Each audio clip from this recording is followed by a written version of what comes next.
안녕하세요. 부자 오빠입니다. 여러분들 주말 잘 보내셨나요? 저는 뭐 요즘에 확진자가 많이 나온다고 해서 밖에 나갈 수가 없어서 그냥 집구석에서 넷플릭스 드라마 정주행했습니다. 종이의 집인가? 그거 옛날에 엄청 유명했던 드라마인데 이제서야 제가 좀 정주행하고 있습니다. 자, 어제 우리 구독자님이 좋은 질문을 주셨는데요. 제가 좀 답하는 시간을 가지려고 합니다. 일단 이분이 삼성전자에 지금 투자를 하고 계신데, 파운드리에 대해서 걱정을 하고 계시더라고요.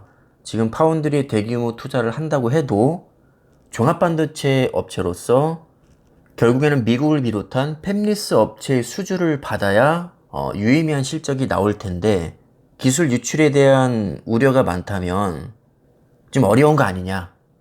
이 부분에 대해서 대처 방안이나 극복 방안, 그리고 제 생각을 물어보셨습니다. 바로 본론으로 가서 일단 파운드리 하면 결국에는 초미세공정 싸움이거든요.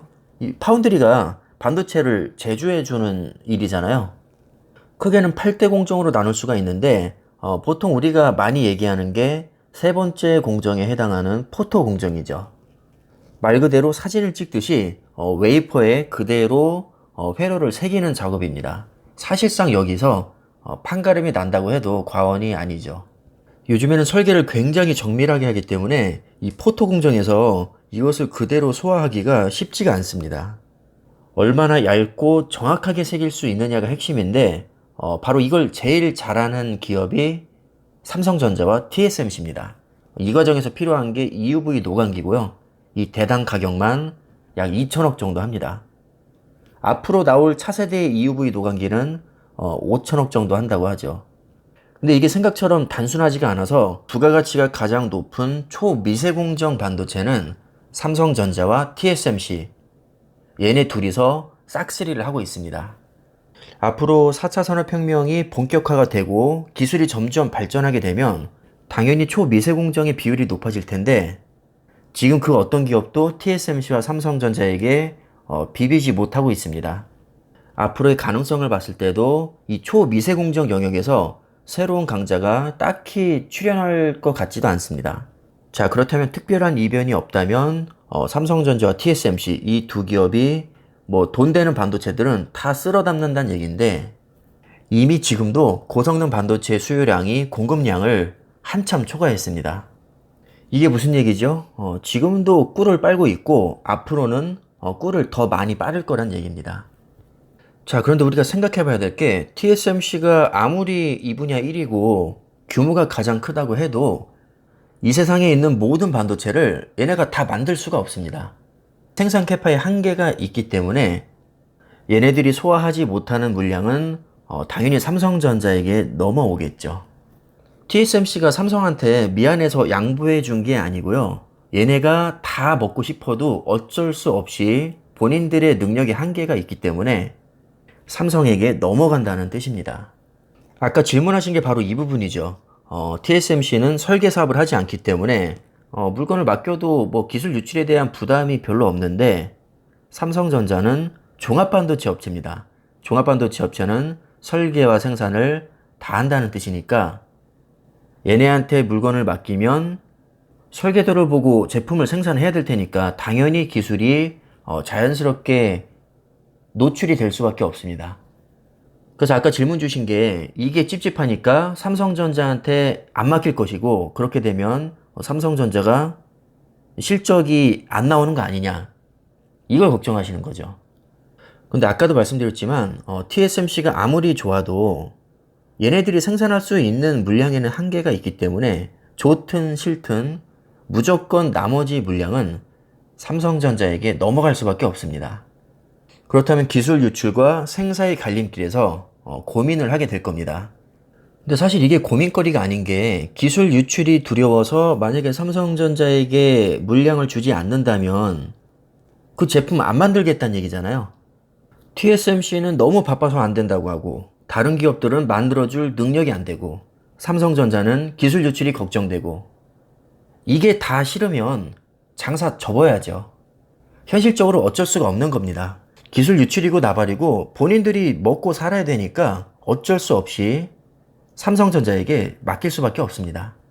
공정 난이도가 그렇게 높지 않다면 다른 대안도 얼마든지 많이 있지만 초미세 공정 팹리스 업체들은 찬밥 더운 밥을 가릴 상황이 못 됩니다. 기술 유출이 그렇게 걱정된다면 TSMC를 어떻게든지 잡거나 설계 사업을 하지 않는 다른 업체에 맡겨야 되지만 현재로서는 대안이 전혀 없고요. 아마 미래에도 대안이 없을 가능성이 높습니다. 우리 일반인들도 이렇게 쉽게 예상할 수 있는 일을 설마 삼성전자에서 예측하지 못하고 파운드리 사업에 무작정 뛰어들진 않았을 겁니다. 전 세계에서 가장 똑똑한 인재들이 다 모여 있는 곳입니다. 이미 오래전부터 타당성 검토를 충분히 했을 것이고요. 가능성이 있다고 판단이 됐으니까 사업을 시작을 했을 겁니다. 혹시 반도체에 익숙하지 않으신 분들은 제가 지금 도대체 무슨 얘기를 하고 있는지 이해가 잘 안 가실 수도 있을 겁니다. 그래서 제가 조금 더 쉬운 비유를 들어봤는데 일단 팹리스라는 말 자체가 이게 영어 단어입니다. 팹이 공장이고요. 리스는 없다라는 뜻이죠. 그러니까 팹리스를 그대로 해석하면 공장이 없다는 겁니다. 공장이 없이 설계 사업만 하고 있는 기업들을 팹리스 업체라고 합니다.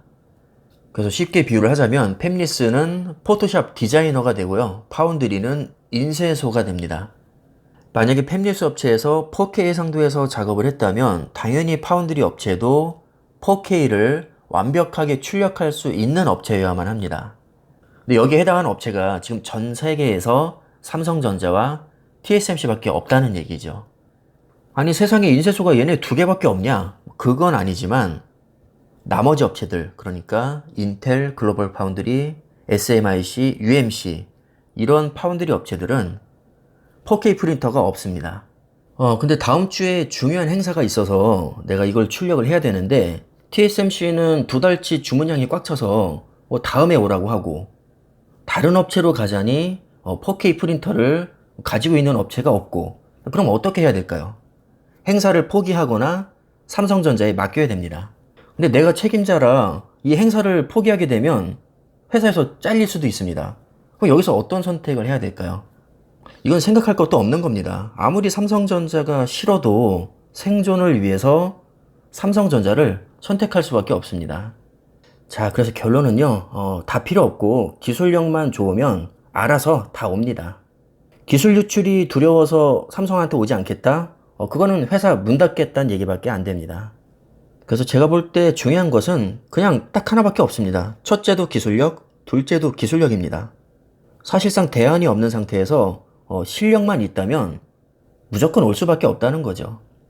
기술력이 안 돼서 파운드리가 망할 수는 있어도 종합반도체이기 때문에 망할 일은 없다고 봅니다.